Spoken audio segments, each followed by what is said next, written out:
Let us waste no time on introductions and start applying the oil paints right away. And while this might look messy and nothing like what you just saw, it will be the foundation of all the smooth transitions that will come after. But what exactly is this? Using an all synthetic brush, I mixed in green and black oil paints, alongside a drop or two of solvent for some extra dilution. With this dark green color, I'll cover the top half of the model, and adding a bit of dark blue to the mix, I'll cover the bottom half, laying down the groundwork for the future color transition. Once the model is fully covered, I'll leave it to the side and wait around 10 minutes. This will be enough time for the solvent to evaporate and for the oils to stain the grey primer. Now, whenever I talk about solvent, I'm not referring to plain white spirits, but the kind one would buy at the art store, which are odorless. Moving on with the paint job, a piece of makeup sponge will be used to clean off the oil. But then, why did I even apply it to begin with? As you can see by the tinting left behind, there is still some remnants of oil paints left behind, even more so on the hard to reach or shadow areas. This thin layer of oil paves the ground for any further layers to properly blend into them, as the surface is already oily. And as new paint gets introduced, it will mix into the previous color, which will be more present over on the shadow areas, this way making them darker. Let us have a look at that, and for it I'll be using a big number 6 brush. As the new paint mixes in with the old, you will see that my brush tip becomes dirty. That is because the brush both deposits as well as picks up paint during the mixing. So before picking up new fresh paint, I'll clean my brush on a paper towel, the same way we would if we were dry brushing. This is done to prevent cross-contamination of color as well as to prevent too much paint from building up, which would make any work moving forward a big mess. Also, when moving from one color to the next, a paper towel will be the way I'll clean my brush, and I'll be introducing no solvent into this brush. I want to keep it completely dry for the mixing to take shape. Moving into a lighter color, I introduce some yellow for some extra brightness, and began working on the top half of the model, for which I aimed for a more fluorescent green. You will also see that I'm using both sides of the brush, as by being flat, only one side can get dirty at a time. For the brushing itself, I'm moving the brush in such a way where I go against the recess, so I only affect the raised areas, and using the flatter, wider side of the brush. I say this because further on we'll look more into using the thinner side of the brush. For now, the combination of this medium and technique results in a hybrid of dry brushing and wet blending. The more yellow I mix in, the more I focus around the top, creating a transition. And as I work the paint into the brush, I always have unloaded into the palette, so not to have a lot of paint into the brush and avoiding the previously mentioned mess it would create, which is something quite similar to what we already do when working with acrylics.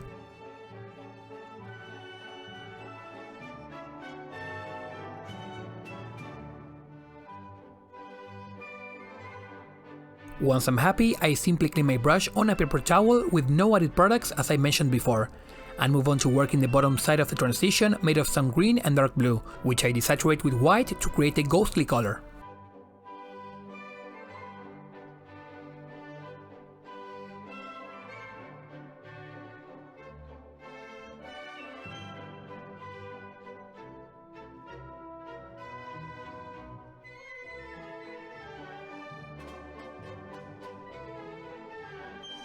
Time to move on to the details.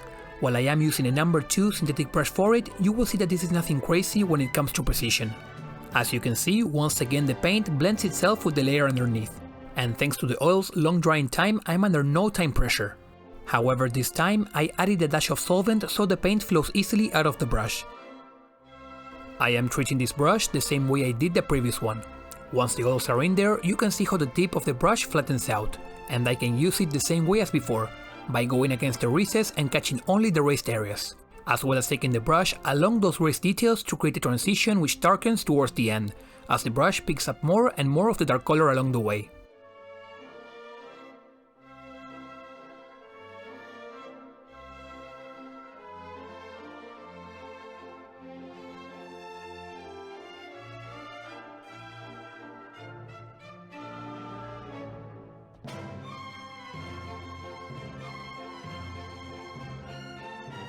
And while this looks easy and effective, I will not explore this sort of blending using a smaller brush any further in this video. Today I want to focus on an even simpler application, so I'll be a bit more rough with the bottom side and apply those dashes of color very roughly.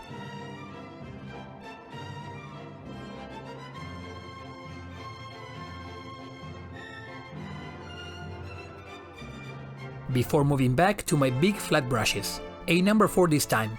Smaller but still quite big for what we usually work with in this hobby. With it, I'll use a circular motion to blend the colors.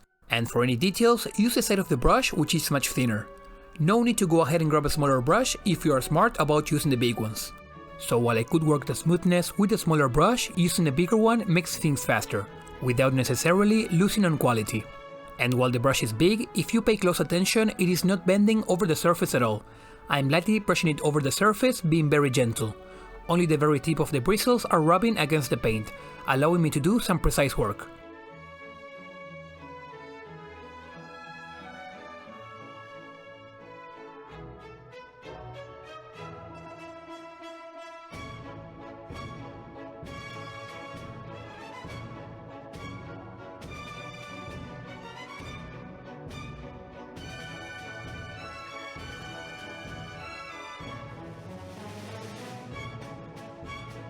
While the top side is already blended in, I'll give the finishing touches using the bigger brush. On the bottom, however, I'll blend with the big brush from the beginning, showcasing just how good of a result I can get no matter if I begin from an already blended area or one where the paint was just applied.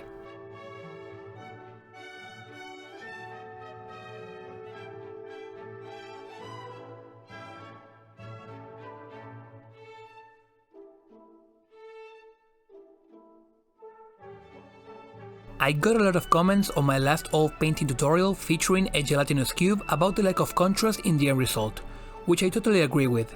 So today I wanted to work on previous mistakes as well as add a new challenge to the project. You can think of the previous tutorial as an introduction where I went over the very basics of this workflow. This time, not only am I learning from my mistakes and making sure I don't lose contrast, but also adding a more complex color transition, though still taking things one step at a time. My first tutorial was a monocolor homogeneous surface, and this second one, while still simple, it's a bit more creative with the colors. Next time, I think there will be more work involving smaller brushes, but I want to take you on this journey one step at a time, so you can properly learn alongside me. As good as this technique looks, I always use it on models which greatly benefit from it, those that have white surfaces with no obstacles, and where a smooth transition has a lot of space to shine. This is by no means an ultimate foolproof technique, as if I were to paint a very detailed model, I would probably not find that much success. Or I'll guess we'll see how that turns out next time when I up the challenge.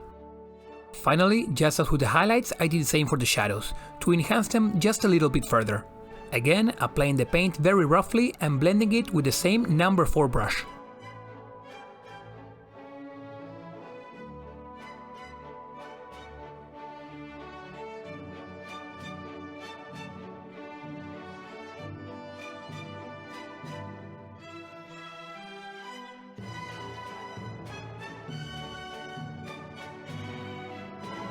If you enjoyed this video and haven't watched my previous tutorial on this technique, I encourage you to watch it, as it will fill you in any basic concepts I may have missed.